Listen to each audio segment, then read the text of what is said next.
नमस्कार, मैं दुष्टुर उपाध्याय। जस्टिस सूर्यकांत भारत के नए मुख्य न्यायाधीश बने हैं। ऐसे में उनके आगे कई चुनौतियां भी हैं जिनका जिक्र भी लगातार हो रहा है। लेकिन उन्होंने कार्यभार संभालते ही एक ऐसा फैसला सुनाया कि जिसकी चर्चा पूरे देश भर में हो रही है और सोशल मीडिया पर नफरती गैंग इस फैसले पर हमेशा की तरह जहर उगलते हुए तरह तरह की बातें कर रहा है। वो भी आपको दिखाऊंगा, साथ ही बताऊंगा कि सीजेआई जस्टिस सूर्यकांत ने सुप्रीम कोर्ट की प्रक्रिया में क्या बड़ा बदलाव कर दिया है। दरअसल सेना की वर्दी पहनते ही हर सैनिक एक भारतीय सैनिक होता है जिसका पहला धर्म देश की सेवा करना है और एक सैनिक के लिए सभी धर्म बराबर होते हैं। लेकिन एक ईसाई आर्मी ऑफिसर ने इन बातों को दरकिनार करते हुए अपने धर्म को सबसे ऊपर रखा और उसकी इस हरकत पर एक्शन लेते हुए इसे बर्खास्त भी कर दिया गया। मामला सुप्रीम कोर्ट में गया तो नए मुख्य न्यायाधीश जस्टिस सूर्यकांत ने इस मामले पर सुनवाई करते हुए बड़ा फैसला सुनाया और कई बड़ी बातें कही। सुप्रीम कोर्ट ने ऐतिहासिक फैसला सुनाते हुए ईसाई आर्मी ऑफिसर की बर्खास्तगी को सही ठहराया।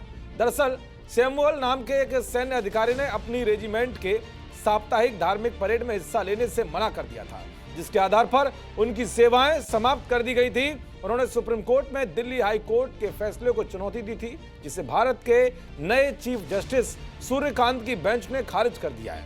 इस दौरान सीजेआई सूर्यकांत की अगुवाई वाली बेंच ने याचिकाकर्ता सैमुअल से कहा कि आप अपने जवानों की भावनाओं का सम्मान करने में नाकाम रहे हैं। धार्मिक अहंकार इतना ज्यादा है कि आपको दूसरों की कोई परवाह नहीं है। सीजेआई सूर्यकांत ने कहा कि एक आर्मी ऑफिसर के लिए यह सबसे बड़ी अनुशासनहीनता है। दरअसल सैमुअल को मार्च 2017 में भारतीय सेना में लेफ्टिनेंट के पद पर 3री कैवलरी रेजिमेंट में कमीशन मिला था, जिसमें सिख, जाट और राजपूत सैन्य कर्मियों के 3 स्क्वाड्रन शामिल हैं। उन्हें स्क्वाड्रन बी का ट्रूप लीडर बनाया गया था, जिसमें सिख जवान शामिल थे, लेकिन वो गर्भगृह में प्रवेश और पूजा अर्चना में शामिल होने से बचते थे।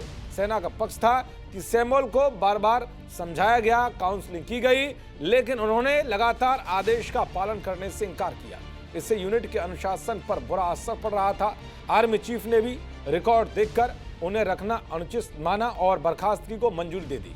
मई 2024 में दिल्ली हाईकोर्ट ने भी बर्खास्तगी को सही ठहराया। हाईकोर्ट ने कहा था कि सशस्त्र सेना के जवान राष्ट्र को सर्वोपरि रखते हैं, धर्म को नहीं। वर्दी उन्हें एकजुट करती है, धर्म, जाति, क्षेत्र उन्हें बांटते नहीं। कमांडिंग अफसर की जिम्मेदारी और भी बड़ी होती है कि उसके जवान अपनी धार्मिक प्रथाएं निभा सकें।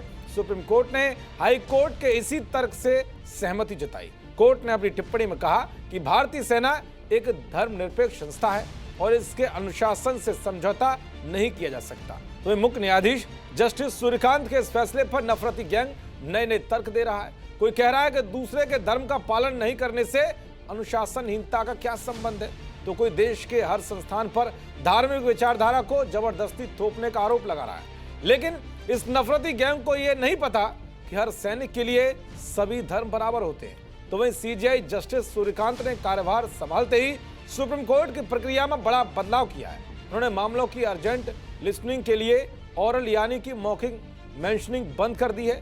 सीजेआई सूर्यकांत ने कहा है कि अब केवल लिखित मेंशनिंग स्लिप ही मान्य होगी। तो इस तरह से नए सीजेआई जस्टिस सूर्यकांत एक्शन में दिखाई दे रहे हैं। आने वाले दिनों में वो क्या कुछ बड़ा फैसला सुनाते हैं, ये देखने वाली बात होगी। देखते रहिए जी न्यूज़। नमस्कार।